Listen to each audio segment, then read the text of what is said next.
Hey guys and welcome back to my channel. You are with your host, Urban Horror Stories. Today we are going to talk about British urban legends. These urban legends are ones that are first made in Britain and maybe traveled out through the world. This video is called Top 5 British Urban Legends.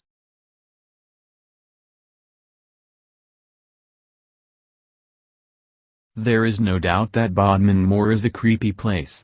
Should you happen to find yourself alone there as dusk is falling, try not to think about the layers of legend, horror, and mystery associated with this wild and rugged landscape, and in particular, whatever you do, try not to let your mind dwell on the beast. The beast is the result of some 60 sightings of a black panther-like cat, supposedly 3 to 5 feet long and sporting white-yellow eyes, combined with numerous reports of mutilated livestock. The evidence was robust enough that in 1996 the government ordered an official investigation into the existence of such a beast. The report finally concluded that there was no verifiable evidence of a big cat on Bodmin Moor, although it was careful to state that there was no evidence against it, either. Shortly after the report was published the public was flabbergasted when a small boy found a leopard skull lying on the banks of the River Fowey. Big cat speculation reached fever pitch. Had it escaped from a nearby zoo? Was it the author of the mutilations? The Natural History Museum, boringly, soon found the leopard skull to have been imported into this country as part of a leopard skin rug. Once again, the controversy died down, although sightings were still reported with reasonable regularity, until, in 1998, video footage was released that clearly showed a black animal, probably a big cat, around 3.5 feet long. The video, described by the curator of Newquay Zoo and wildcat expert as the best evidence yet that big cats do indeed roam Bodmin Moor, was part of another batch of information submitted to the government by local MP Paul Taylor. Theories abound. If it does exist, perhaps the animal is a big cat that escaped a zoo or private collection and was not reported because it had been imported illegally. A hypothesis rejected by scientists on the grounds that the numbers needed to sustain a breeding population would be too large for the food supply. Some believe the animal is a species of wild cat that is believed to have become extinct in Britain more than 100 years ago.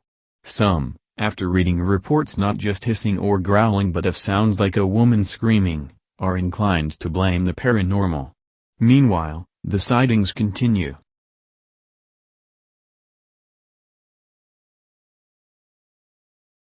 Perhaps the most notorious witch trial of the 17th century, the legend of the Pendle Witches is one of the many dark tales of imprisonment and execution at Lancaster Castle.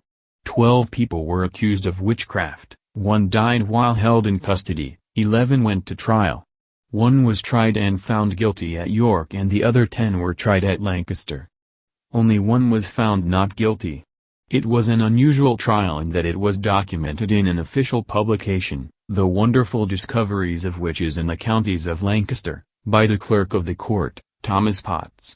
As it was well documented, the story has remained as well a well-known legend. Also, just over 3 centuries saw witch trials held in England but fewer than 500 people were executed for this crime. This one series of trials in the summer of 1612, therefore, accounts for 2% of all witches executed. It is important to understand the background to the events of these trials. 6 of the 11 witches on trial came from 2 rival families, the Demdike family and the Chatham family, both headed by old poverty-stricken widows, Elizabeth Southern and Anne Whittle. Old Demdike had been known as a witch for 50 years. It was an accepted part of village life in the 16th century that there were village healers who practiced magic and dealt in herbs and medicines.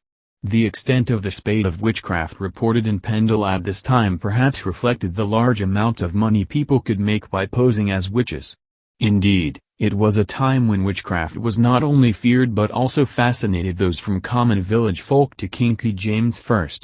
James I had been greatly interested in witchcraft even before he took the throne in 1603, writing a book, Demonology, instructing his readers to condemn and prosecute both supporters and practitioners of witchcraft. The skepticism of the king became reflected in the feelings of unrest about witchcraft among the common people. The king's views were also imposed on the law. Each justice of peace in Lancashire at the beginning of the year 1612 was instructed to compile a list of all those who refused to attend church or take communion, a criminal offence. Lancashire had been regarded as a wild and lawless society, possibly related to the general sympathy with the Catholic Church. During the dissolution of the monasteries, the people of Pendle Hill openly opposed the closure of the nearby Cistercian abbey and reverted straight back to Catholicism when Queen Mary came to the throne in 1553. The region of Lancashire was thought of as where the Church was honoured without much understanding of its doctrines by the common people. It was with this background of unease that two judges made their investigations and sentenced the Pendle Witches. The story began with an altercation between one of the accused, Alison Device, and a peddler, John Law. Alison, either traveling or begging on the road to Trodden Forest, passed John Law and asked him for some pins. He refused and Alison cursed him. It was a short while after this that John Law suffered a stroke, for which he blamed Alison and her powers. When this incident was brought before Justice Noel, Alison confessed that she had told the devil to lame John Law. It was upon further questioning that Alison accused her grandmother, Old Demdike, and also members of the Chattox family, of witchcraft.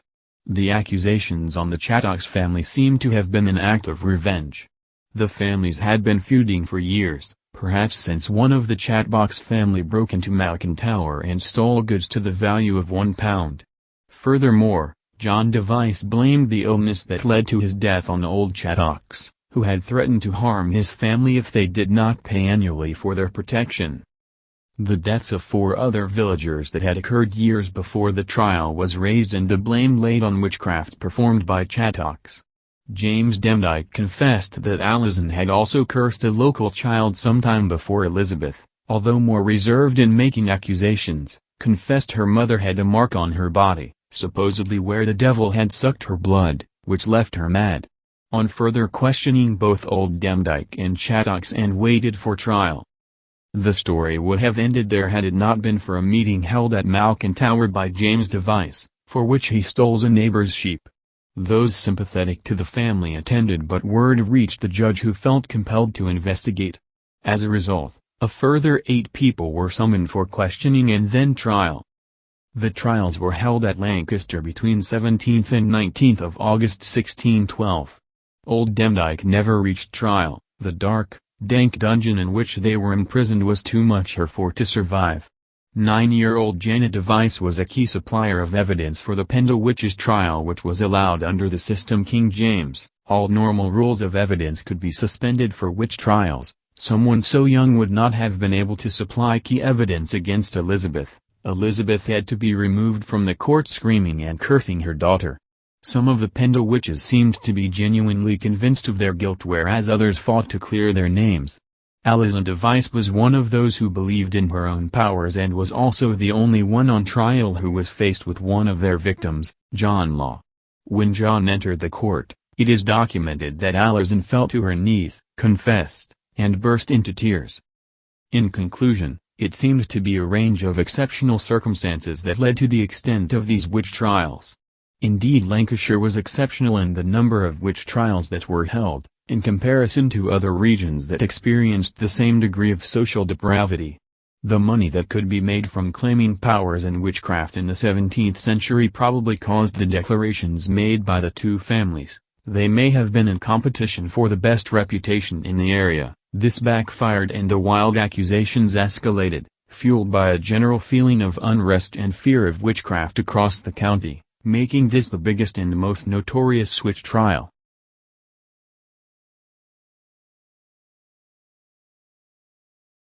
Out of the night, he came, a leaping, bounding Superman who terrified the English nation for more than 60 years.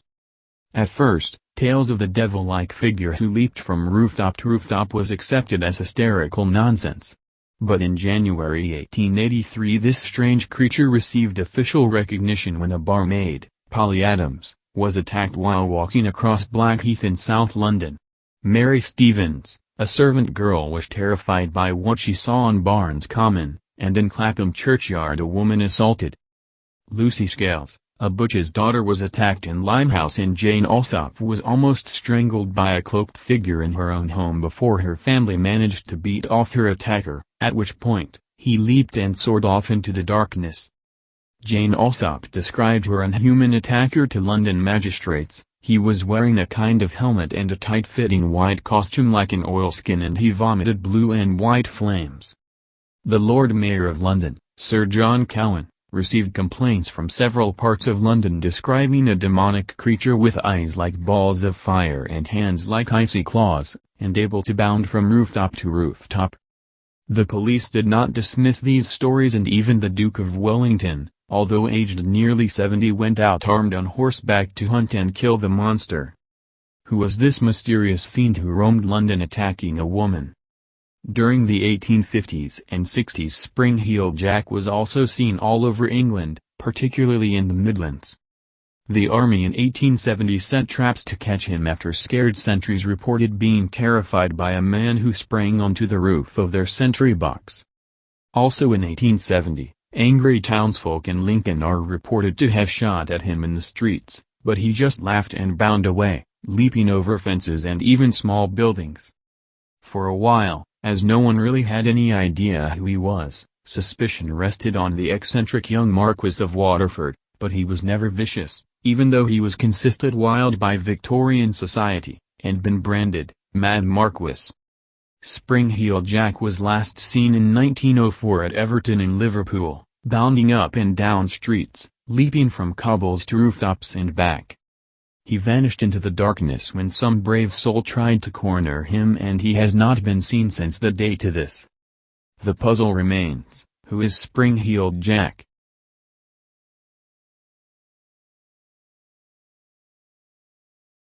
Baart is a term used for a creature in English folklore. It is a household spirit turned malevolent trickster or mischievous goblin-like creature. The name is derived from the Welsh bwg. When a hobgoblin is teased or misused excessively, it will become a Baart, creatures whose sole existence is to play tricks and cause trouble for people. They can be mischievous, frightening, and even dangerous, and they are very difficult to get rid of. Baart also tends to punish those who offend them, and in some cases is trying to punish a human for injustice. Household Baarts can cause things to disappear, milk to sour, and dogs to go lame. Baarts thought to live in marshes or swamps cause the disappearances of children. In some cases, Baarts were thought to be buried, similar to vampires, with a stake driven through the body. The Baarts in Lancashire, England, were believed to have a leader known as Ow Diab, a horned, hooved creature similar in shape to a satyr. In one story, known sometimes as the Farmer and the Devil, a farmer brought a patch of land that was inhabited by the Baart. When the farmer attempted to cultivate the field, the Baart got angry, but after much arguing, they decided to work the land together and share the bounty. The farmer, however, being greedy, began to ponder a way to cheat the Baart out of his share, the part below the ground or the part above it. The Baart thought for a while before answering the part below the ground. The farmer sowed the field with barley. At harvest time the farmer boasted a big pile of barley, while all the Baart had to show for his work was stubble.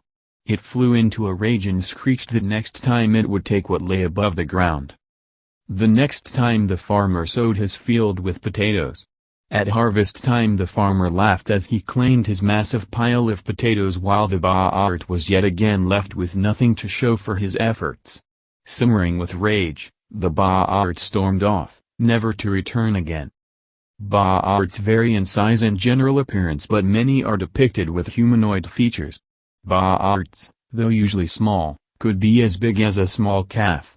Some Baarts could take on the form of animals, such as horses.